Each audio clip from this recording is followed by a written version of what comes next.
کسی شخص کے بارے میں آپ کو اندازہ کرنا ہو تو دیکھ لیجئے اس کی طلب دنیا کا کیا حال ہے اور طلب عقبہ کا کیا حال ہے۔ سورہ قیامہ میں اللہ تعالیٰ ایک شکوے کے انداز میں نوع انسانی سے کہہ رہے ہیں، نہیں، تمہارا اصل مرض یہ ہے کہ تم دنیا عاجلہ کو پسند کرتے ہو، اس سے محبت کرتے ہو۔ یہی بات سورۃ الاعلیٰ میں فرمائی گئی، اصل مرض تمہارا یہ ہے کہ تم دنیا کی زندگی کو ترجیح دیتے ہو، ترجیح، حالانکہ آخرت بہت بہتر بھی ہے اور باقی رہنے والی ہے۔ دنیا فانی ہے، چند روزہ ہے، اللہ کا ایک دن تو 1000 برس کا ہے۔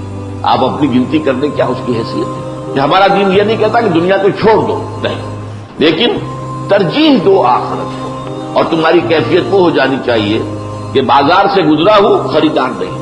اسی طرح جو بات ہے بڑے ہی کانٹے کے انداز میں کہی گئی ہے سورہ کہف کے آغاز میں، یہ جو کچھ زمین پر ہے ہم نے اس سے زمین کا بناؤ سنہار بنا دیا ہے تاکہ ہم آزمائیں کہ کون ہے ان میں سے بہتر اعمال کرنے والے۔ یہ امتحان ہے۔ اس دنیا کی زیبائشیں، آرائشیں، آیا آپ ان کے طالب بن گئے؟ دن رات کی محنت و مشقت اسی کے لیے ہے، یا یہ ہے کہ آپ در حقیقت آخرت کے طالب ہیں؟ اور یہ آج کی دنیا میں اپنی انتہا کو پہنچ گیا۔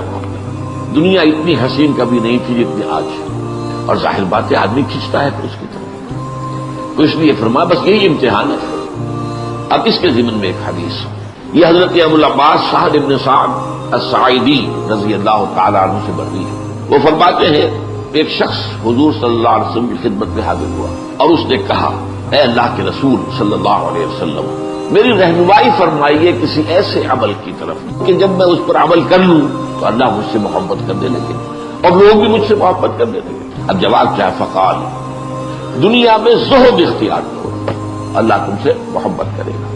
یعنی دنیا کی آسائشوں، آرائشوں، عیاشیوں، لذتوں، ان سے بچو، کم سے کم ضرورتیں پوری ہو رہی ہیں، بس اس سے زیادہ کی حوث نہ ہو سکتا ہے کہ اگر زیادہ دے دیتا تو میرے اندر اخلاقی طور پر زوال آ جاتا، میں عیاشیوں بدماشیوں میں مبتلا ہو جاتا، تو میرے لیے تو یہ کم جو ہے یہی در حقیقت بہت غنیمت ہے، اسی میں عافیت ہے۔ تو دنیا میں ذوق اختیار کرو گے اگر تو اللہ تعالیٰ تم سے محبت کرے گا۔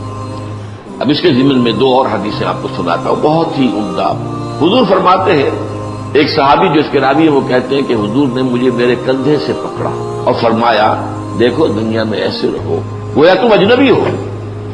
دنیا کے اندر دنیا کے معیارات کے اعتبار سے نامور ہو جانا، مشہور ہو جانا، صاحب اقتدار ہو جانا، صاحب ثروت ہو جانا، یہ نہ ہو۔ دنیا میں رہو جیسے کہ اجنبی، گویا کہ یہ تمہارا وطن نہیں ہے، تمہارا وطن تو آخرہ ہے، تمہارا گھر تو آخرت ہے، یہ تو عارضی ٹھکانہ ہے، عارضی طور پر تمہیں یہاں امتحان کے لیے بھیجا گیا۔ اللہ نے یہ موت اور زندگی کا سلسلہ اسی لیے بنایا ہے تاکہ تمہیں آزمائے کہ کون ہے تم میں سے بہترین عمل کرنے والے۔ یہ آزمائش ہے، کبھی اللہ دے کر آزماتا ہے کہ صبر کرتا ہے کہ نہیں، اور شکر کرتا ہے یا نہیں، اور کبھی چھین کر آزماتا ہے کہ صبر کرتا ہے یا نہیں۔ حرف شکایت زبان پر نہ آئے، اللہ کی طرف سے ہے۔ ایک دوسری حدیث میں سن لیجیے، یہ بڑی پیاری ہے۔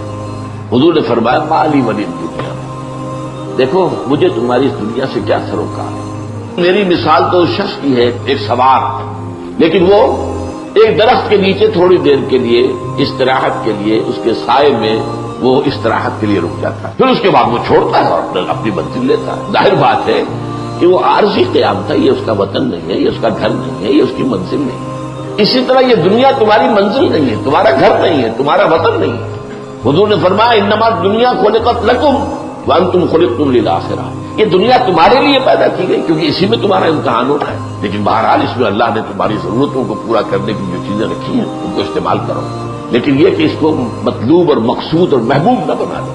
دنیا میں رہو، کوئی حد نہیں، کن فی دنیا، رہو دنیا میں، اور دوسری یہ مجھے تمہاری دنیا سے کیا سروکار۔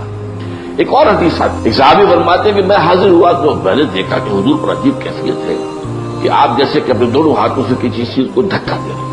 میں تو دیکھتا رہا، اس کی بات کر جب یہ کیفیت ختم ہوئی میں نے پوچھا، حضور یہ کیا معاملہ؟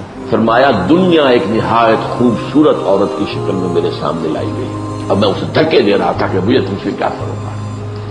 اگر تم چاہتے ہو کہ اللہ کے محبوب بن جاؤ تو دنیا میں زہد اختیار، اور اگلا معاملہ اس سے بھی زیادہ پریکٹیکل ہے، اخلاقیات کے اندر یوں سمجھیے یہ بلند ترین تعلیمات میں سے جو چیز لوگوں کے ہاتھوں میں ہے اس میں ذوق اختیار کرو۔ تم نے دیکھا کسی کو دولت مند ہے، یہ نہ ہو کہ حسرت پیدا ہو جائے کہ دولت میرے پاس کیوں نہیں۔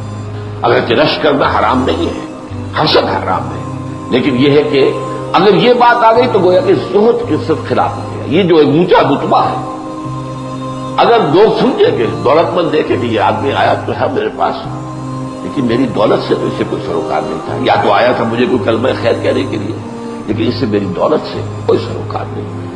تو اگر ایسا ہوگا تو وہ شخص آپ سے محبت کرنے لگے گا، آپ کا مقام اس کی نگاہ میں بلند ہو جائے گا۔